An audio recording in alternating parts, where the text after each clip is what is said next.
So anyone who has 3D printed before probably knows PLA.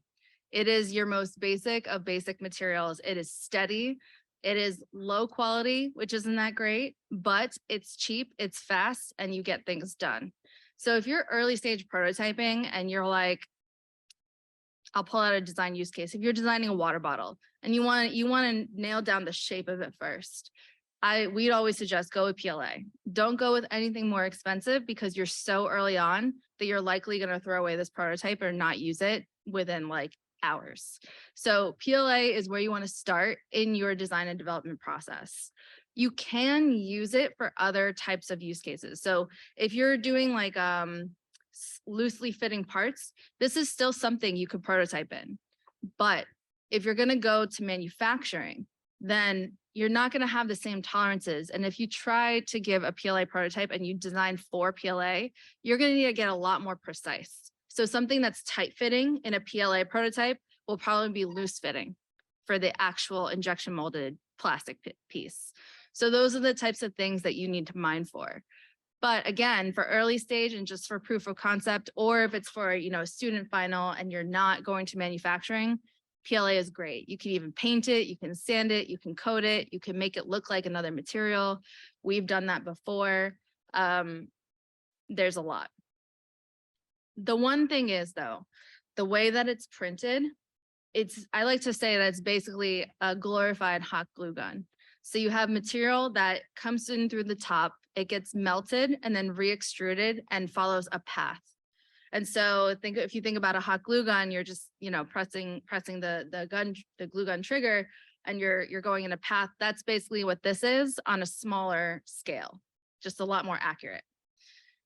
However, you can't print in air. So if you have something that is positioned like straight out and it's kind of like there's a geometry here, it's like an L shape, you're going to need supports here. Supports are breakaway structures that help the file print, but you're not going to use them.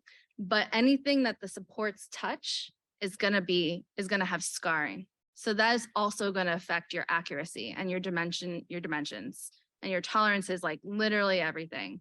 Something can be perfectly fit, but depending on how it's printed, it can really not work at all. So these are the things you want to be mindful for as you're designing. So I always love to say, talk about materials and with photos and, do this, don't do that. Each material and each technology has a different specialty.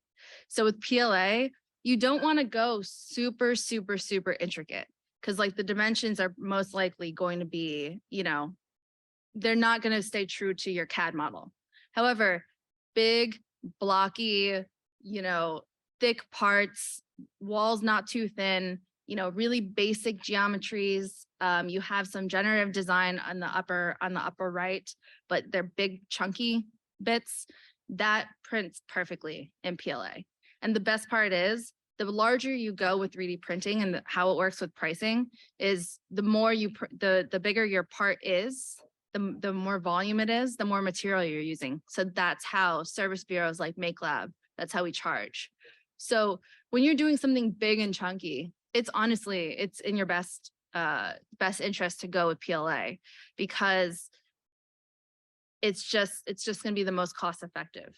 Also, if you think about larger parts, it tends to be that you really need precise, high quality surface on smaller bits, on interlocking parts.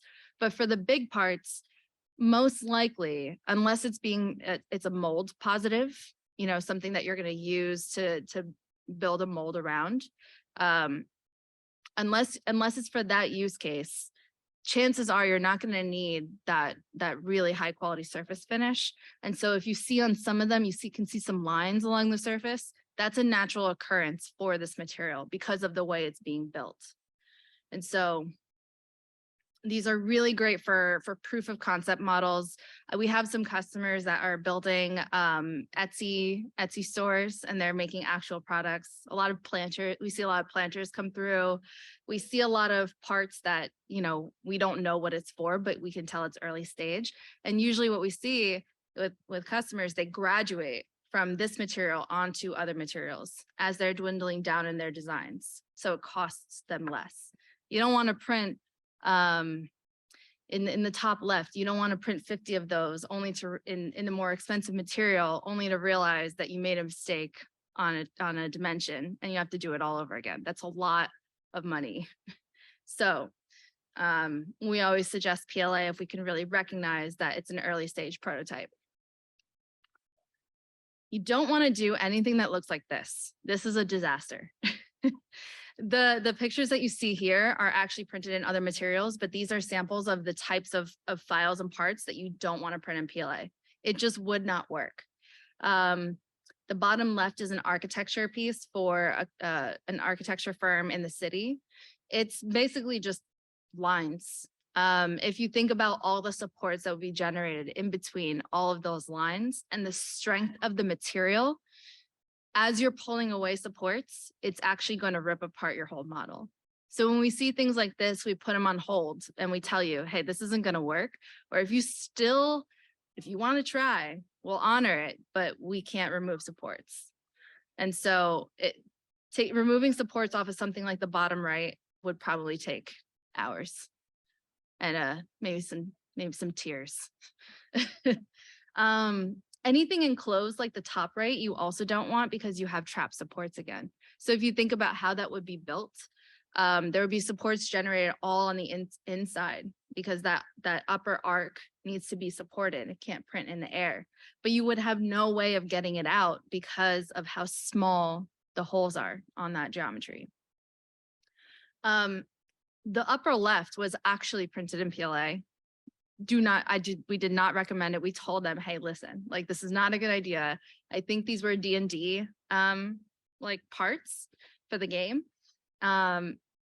Anything that small, you could see the stringing that occurs. That's not good. That's not great quality. It's not something that I would call a success.